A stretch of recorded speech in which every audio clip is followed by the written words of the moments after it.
భగవద్గీత దేహానికి వర్తింపజేస్తే wrong answers, ఆత్మకి వర్తింపజేస్తే రైట్ ఆన్సర్. సో రాజర్షులు అంటే మళ్ళీ మీరు స్థూలానికి వర్తింపచేసి కాషాయ వస్త్రాలు వేసుకుని ఏ హిమాలయాల్లో మఠాల్లో ఉండేవాళ్ళు అనుకుంటే ఆన్సర్ మళ్ళీ మళ్ళీ రాంగ్ పోయింది. రాజర్షులు రాజయోగం తెలిసి యోగి జీవితాన్ని గడిపేవారు. యోగి జీవితం అంటే ఏంటి? నిరంతరం భగవంతుని స్మృతిలో. సో నిరంతరం భగవంతుని స్మృతిలో ఉండడం అంటే దినచర్య ఏంటా అని చెప్పి మనం ఆల్రెడీ చెప్పేసుకున్నాం. సో ఇది ఏ బట్టలకో ఆహారానికో సంబంధించిన జ్ఞానం కాదు. బట్టలు మార్చేసుకుని తిండి మార్చేసుకుంటే యోగులు కాదు ఇక్కడ. ఎవరైతే కర్మ నిరంతరం మనం ఏదైతే తెలుసుకున్నామో ఉదయం లేవగానే భగవంతుని తలుచుకుంటాము, ఆ తర్వాత మన దినచర్యలో ఇల్లు శివాలయము, వాయుమండలాన్ని ఊడుస్తాము, మన ఆహారము, మన కార్యవ్యవహారాలు ఇవన్నీ మనం ఇంతకన్నా ముందు ఎపిసోడ్ లో చెప్పేసుకున్నాం దినచర్య. వీళ్ళు రాజయోగులు. సో ఆ రాజర్షులు తెలుసుకున్నారు. అయితే ఇది లోకంలో క్రమేపీ కాలగర్భంలో కలిసిపోయింది. ఎలా కలిసిపోయింది కాలగర్భంలో? ఇప్పుడు ఉదాహరణకి నేను ఒక 54 ఎపిసోడ్లు చేశాం. ఇప్పటికి ఇది 55వ ఎపిసోడ్.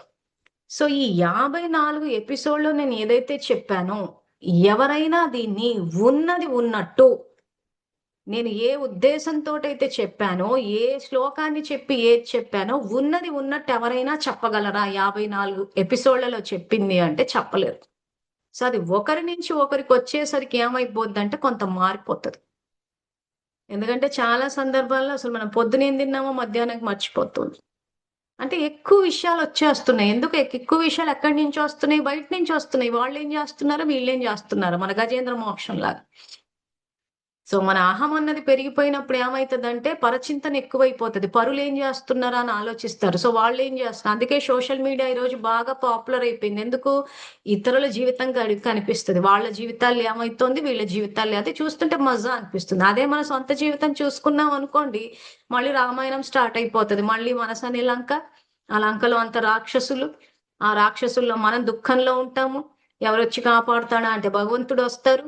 వచ్చిన తర్వాత రాక్షసులని మనమే సంహరించుకోవాలి, మనమే అగ్ని ప్రవేశం చేయాలి. ఇన్ని చేసే కన్నా ఆ సోషల్ మీడియా పట్టుకొని చూసుకుంటే అయిపోతుంది. ఎందుకంటే వేరే వాళ్ళ జీవితాలు కనిపిస్తాయి.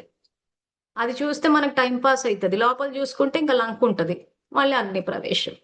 సో ఈజీ ఏంటంటే ఇదనమాట. సో ఈ రకంగా కొన్ని విషయాల్లో అక్కడ మనము ఆ భగవంతుని యొక్క జ్ఞానం పట్ల శ్రద్ధ తీసుకోకపోవడము, పరచింతన ఎక్కువైపోవడము. సో దీనివల్ల ఏమైపోయిందంటే ఈ లోకంలో క్రమేపీ కాలగర్భంలో కలిసిపోయి కథలు మిగిలిపోయాయి. కథ వెనక ఉన్న ఆధ్యాత్మిక ఎసెన్స్ ఏదైతుందో, ఆధ్యాత్మికంగా దాన్ని ఎట్లా ప్రాక్టికల్ కి తేవాలో అది ఎక్కడో కాలగర్భంలో కలిసిపోయి చాలా మంది